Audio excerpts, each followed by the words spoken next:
Bonjour, aujourd'hui je vais parler avec vous sur le temps qu'il vous reste à vivre.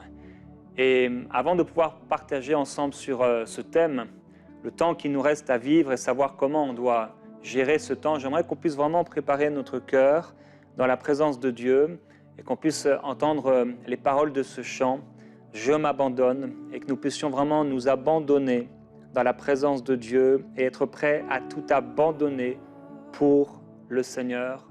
Pendant ce temps de louange, disposons nos cœurs à entendre la parole.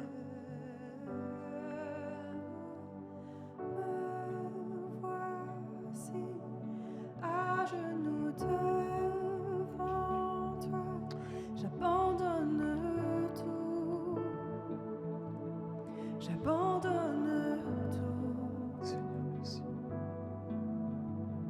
Mon seul désir, alors que tu m'attires, c'est d'être avec toi.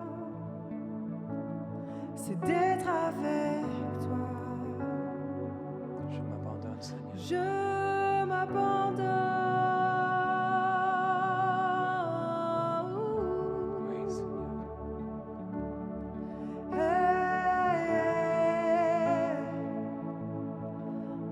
Jésus-Christ. Par ta grâce, viens inonder mon âme. J'ai besoin de toi. Seigneur, j'ai besoin de toi. J'ai besoin de toi. Viens, Jésus, ouvrir mes yeux. Mes bras ouverts, Viens prendre tu entends ma toute la prière. place, Seigneur. Parle à mon cœur. Et viens me parler aujourd'hui. Parle à mon cœur. Parle-moi, Seigneur. J'ai besoin de ta parole. Je Je m'abandonne à toi, Jésus. Je m'abandonne à toi, Seigneur. Je veux te connaître plus. Je veux te connaître plus. Je m'abandonne. Je m'abandonne. Je veux te connaître plus. Je veux te connaître plus. Seigneur, merci. Père, on a tellement besoin de toi. Alors qu'on est dans ce monde qui a été séparé de ta présence, toute la gloire que tu y avais établie a quitté ce monde. Mais ta gloire resplendit sur nos vies. Ce monde ne te connaît pas et ce monde est ennemi de Dieu. Ce monde est séparé de ta présence. Et Père, tu nous as permis d'être ici. Tu nous as choisis. Tu nous as mis à part. C'est toi qui nous as séparés de ce monde. C'est toi qui es venu vers nous. C'est toi qui, par ton amour, nous as choisis, nous as séparés du monde. Tu nous as libérés. Et tu veux que nous puissions vivre pour toi.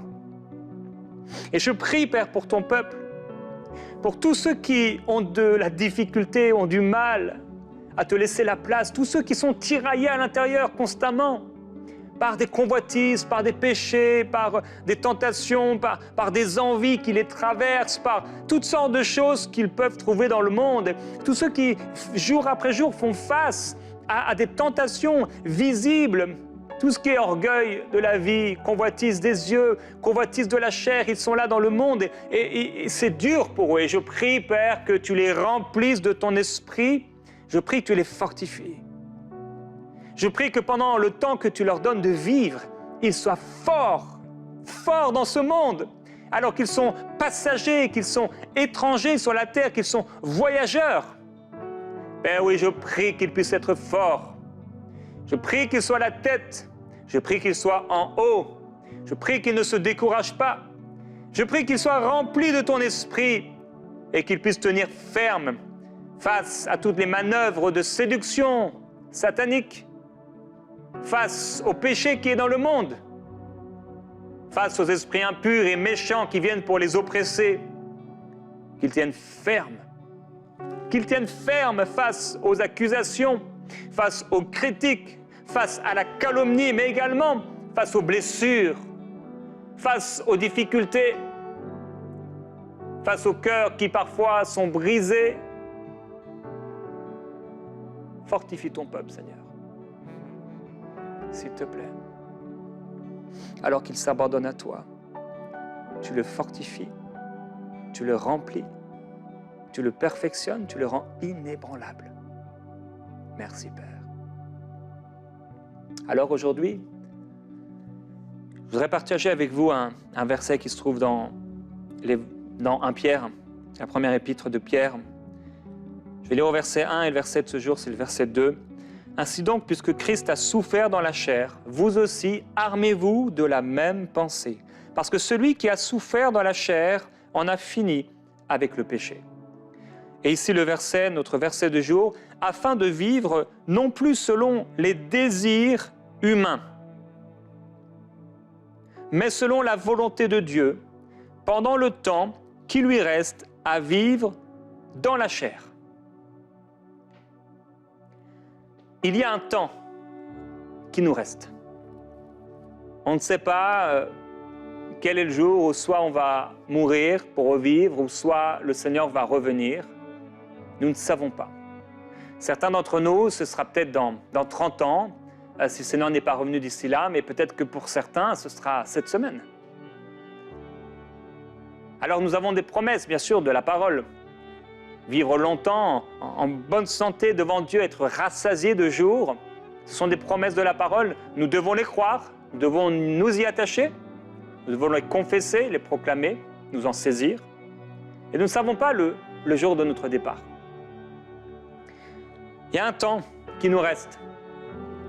Et si Dieu nous donnait peut-être une montre ou un calendrier qui indiquerait le temps, la fin de notre vie, vous savez, sur les réseaux sociaux, il y a cette sorte de petite, un gif, ou je ne sais pas comment on peut appeler ça, avec le jour de la mort qui apparaît, et les gens jouent avec ça, ils jouent avec le jour de leur mort, et tout à coup, l'année de leur mort, et paf, ils ont une année qui apparaît, et ça fait rire le monde, en tout cas, ça distrait les gens. Bon.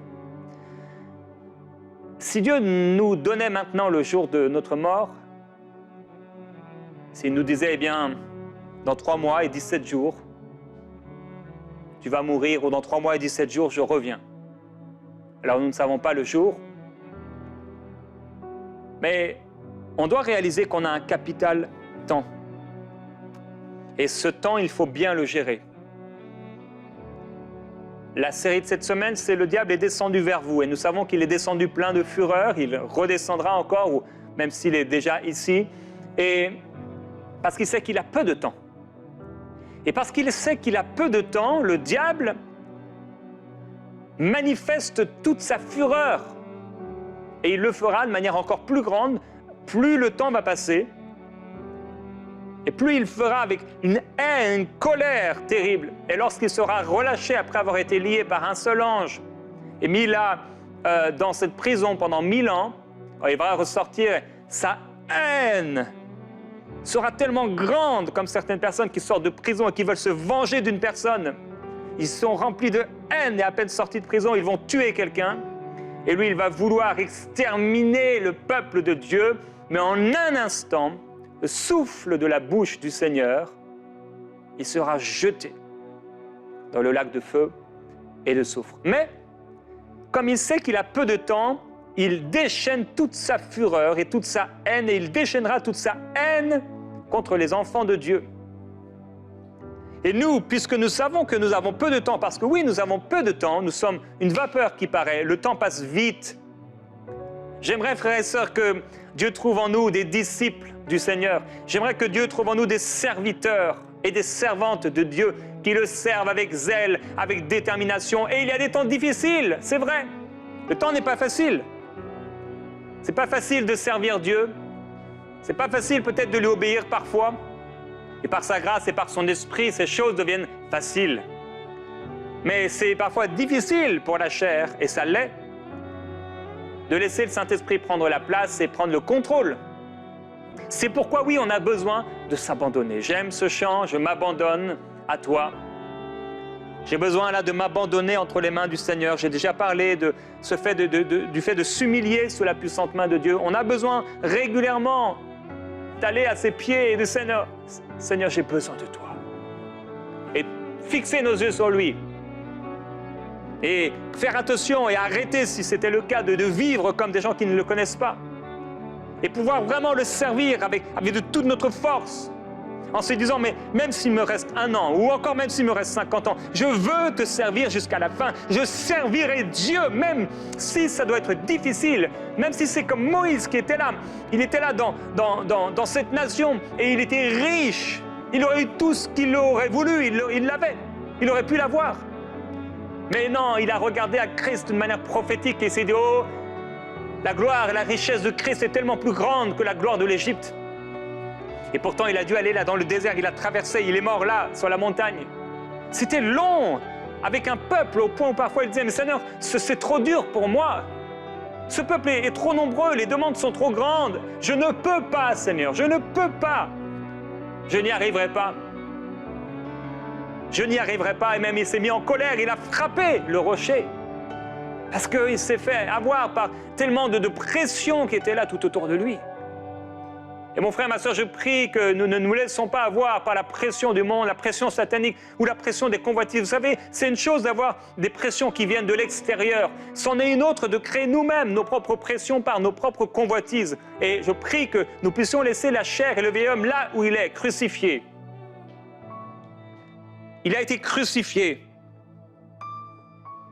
Alors il faut faire face à des choses parfois qui sont à l'intérieur et les dominer. Dire non, je refuse de marcher dans ces choses. Je refuse de tomber.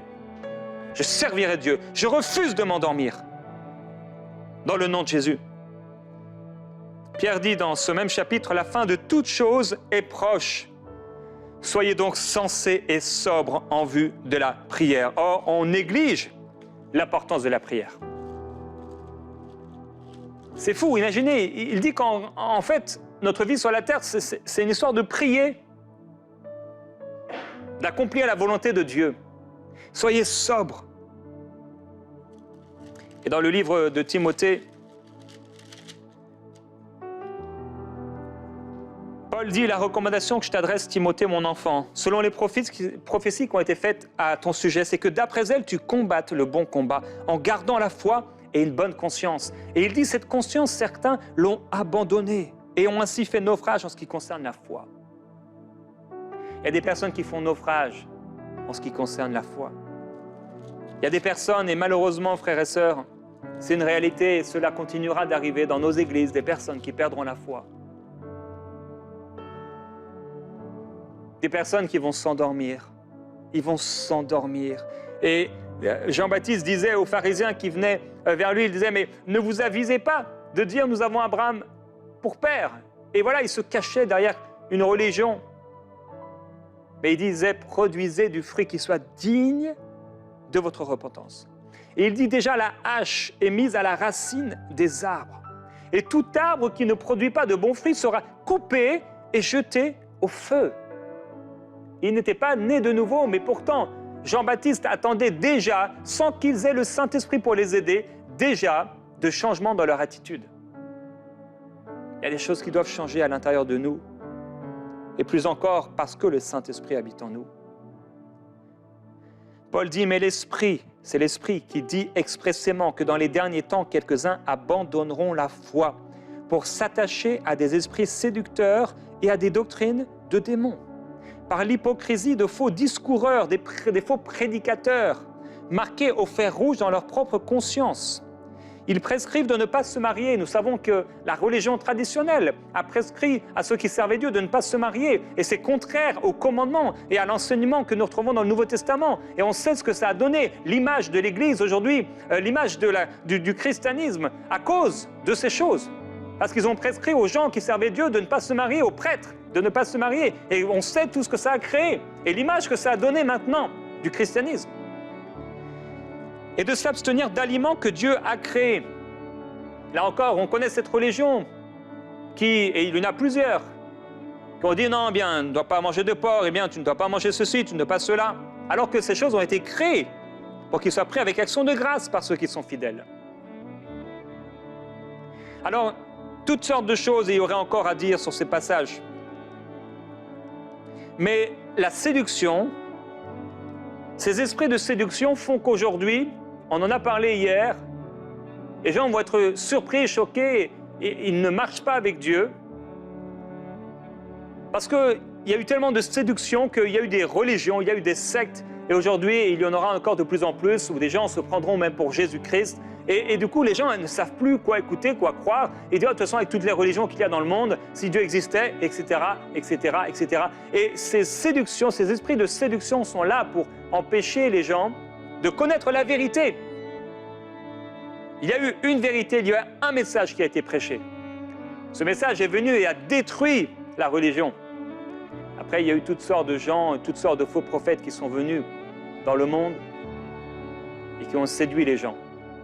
Maintenant, il est important que nous, frères et sœurs, on puisse marcher, demeurer dans la vérité de l'Évangile. Dans Éphésiens, il est écrit, voici ce que j'atteste dans le Seigneur, c'est que vous ne devez plus marcher comme les païens, qui marchent selon la vanité de leur intelligence. Mon frère, ma sœur, ne marche plus comme un païen, comme une païenne. Oh, le terme est un peu fort, mais c'est comme cela. Ne marchons plus comme un païen qui marche selon l'obscurité de leurs pensées, la vanité de leur intelligence. Ils ont la pensée obscurcie, ils sont étrangers à la voix de Dieu, mais pas toi, à cause de l'ignorance qui est en eux et de l'endurcissement de leur cœur. Il dit encore, ils ont perdu tout sens moral. La moralité, ils ne la connaissent plus.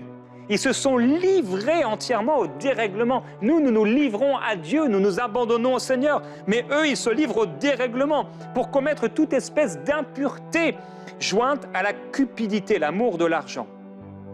Mais vous, ce n'est pas ainsi que vous avez appris à connaître le Christ.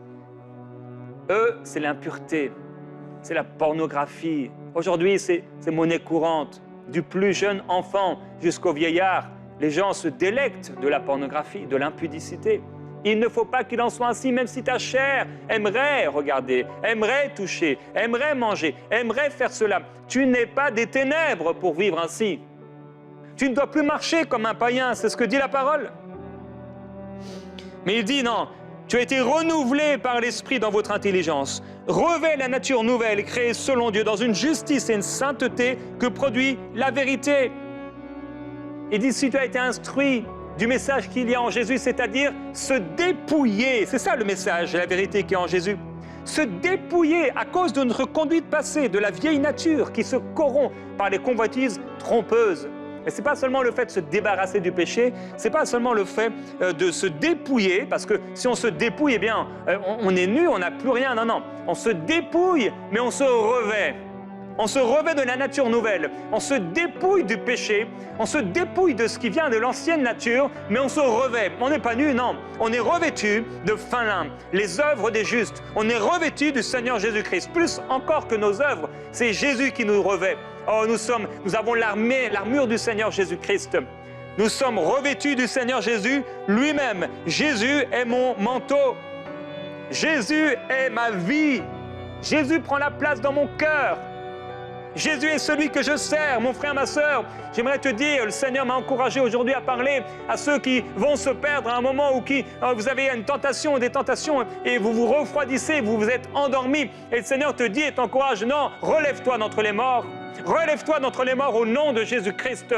Et vis à nouveau pour le Seigneur. Donne-toi tout entier à Dieu. Tu ne peux pas être au milieu. Tu ne peux pas être au milieu. Tu ne peux pas être un pied dans le monde, un pied dans l'église comme on dit, un pied dans les ténèbres, un pied dans la lumière. Le Seigneur te dit, sois tout entier à moi. Sois tout entier à moi. Sers-moi d'un cœur pur. Sois irréprochable devant ma face. Marche avec moi et sois intègre. C'est ce que dit Dieu. C'est ce que dit le Saint-Esprit. Marche avec lui, garde ta foi. Tiens ferme, sois inébranlable. Satan vient, il est descendu, oui, plein de fureur. Il sait qu'il a peu de temps et il veut essayer de te détrôner parce que oui, Dieu t'a établi dans la gloire, il t'a établi dans les lieux célestes et il veut essayer de t'éloigner du Seigneur et de te faire perdre la foi. Et il fera tout ce qu'il peut pour te faire perdre la foi, mais garde la foi, sois inébranlable dans la foi. Et que les épreuves que tu peux traverser, les difficultés que tu peux traverser, parce que tu t'abandonnes à Dieu, parce que tu t'humilies, eh bien que ces épreuves créées en toi amènent en toi un perfectionnement, une maturité. Oui, après avoir été éprouvé pour un peu de temps, il vous affermira, il vous perfectionnera, il vous rendra inébranlable. Que ce soit votre partage dans le nom du Seigneur. Paul dit que personne ne vous séduise par de vains discours. Parce que c'est pour cela que vient la colère de Dieu sur les fils de la rébellion. N'ayez aucune part avec eux. Autrefois, vous étiez ténèbres, mais maintenant vous êtes lumière dans le Seigneur. Marchez comme des enfants de lumière. Examinez ce qui est agréable au Seigneur. Seigneur, est-ce que c'est agréable cette série que j'écoute tous les soirs? Est-ce que c'est agréable cette relation que j'ai avec cette personne? Est-ce que c'est agréable la façon dont je m'habille? Est-ce que c'est agréable le temps que je passe sur les réseaux sociaux et ce que je regarde? Seigneur, est-ce que c'est agréable le travail que je fais, le métier même que je fais? Il y a des métiers qui ne sont pas agréables à Dieu. Il y a des métiers qui amènent les gens à mourir ou qui amènent à tomber dans le péché. Est-ce que c'est agréable? Seigneur, est-ce que ma vie t'est agréable? N'ayez rien de commun avec les œuvres stériles des ténèbres, mais plutôt dénoncez-les. Aujourd'hui, on ne veut plus dénoncer. Aujourd'hui, on ne veut plus dénoncer. Et le monde, plus le péché va s'accentuer, va s'aggraver, et plus on va essayer de fermer la bouche de l'Église, pour que l'Église ne puisse plus dire, ne puisse plus prêcher. Et vous verrez un jour, si nous sommes encore là, on nous empêchera de prêcher la conversion à Dieu. Et déjà, et nous y sommes, on nous empêchera d'annoncer la fin des temps, ce qu'on peut appeler le nouvel ordre mondial, ou simplement la coalition de ces gouvernements qui s'opposeront à Dieu. On ne pourra pas parler de ces choses, parce qu'on dira qu'on est des fous, on dira qu'on fait peur aux gens, et que ce n'est pas normal de pouvoir prêcher de telles choses. Et on empêchera d'annoncer la fin des temps et le retour du Seigneur Jésus-Christ. Ces choses, nous les verrons. Et nous y sommes déjà. Nous y sommes entrés. Dénoncez-les. En effet, ce que ces gens font en secret, il est honteux même d'en parler. Mais tout cela, une fois dénoncé, apparaît à la lumière, car tout ce qui apparaît est lumière. C'est pourquoi il est dit, réveille-toi, toi qui dors, relève-toi d'entre les morts et Christ t'éclairera. Veillez donc avec soin sur votre conduite, comme des sages, non pas comme des fous. Rachetez le temps, car les jours sont mauvais. Ne soyez pas sans intelligence, mais comprenez quelle est la volonté du Seigneur. Ne vous enivrez pas de vin, c'est de la débauche, mais soyez au contraire remplis du Saint-Esprit. Devenez puissants à tous égards par sa force glorieuse, frères et sœurs. Les yeux fixés sur le Seigneur Jésus-Christ qui nous a délivrés. Il nous a délivrés de la mort. Il nous a libérés entièrement. Oui, c'est pourquoi je t'exhorte à ranimer la flamme du don que tu as reçu de Dieu. Ce n'est pas un esprit de crainte que Dieu t'a donné, mais un esprit de force, d'amour et de sagesse. C'est pourquoi proclame la parole de Dieu. Garde le bon dépôt par le Saint-Esprit qui habite en toi. Au nom du Seigneur, reste attaché à ce que tu as appris. Sers le Seigneur de tout ton cœur. Donne-toi tout entier à lui. Nous voulons vivre pour toi, Seigneur. Nous voulons marcher avec toi comme Noé a marché avec toi. Nous voulons faire la différence dans ce monde sans espérance. Nous voulons vivre avec et pour Dieu. Père, je prie pour ton peuple. Je prie que ce peuple puisse te servir. Que ce peuple que tu as mis à part le reste. Que ce peuple tienne ferme dans la foi. Je prie pour l'intelligence. Je prie que tu ouvres nos yeux. Père, si on ne se met pas, Père, si on ne passe pas des temps de consécration, si on n'est pas dans le lieu secret, si on est tout le temps en train de courir et la prière c'est optionnel, on ne tiendra pas. On n'aura pas nos yeux ouverts. Et c'est pourquoi, Père, je prie que le Saint-Esprit soit tellement à l'aise dans nos cœurs et dans nos vies, dans nos maisons, parce qu'il y trouve une place. Il trouve la place. Père, je prie que nous puissions te donner la place qui te convient, la place de Seigneur et de Maître.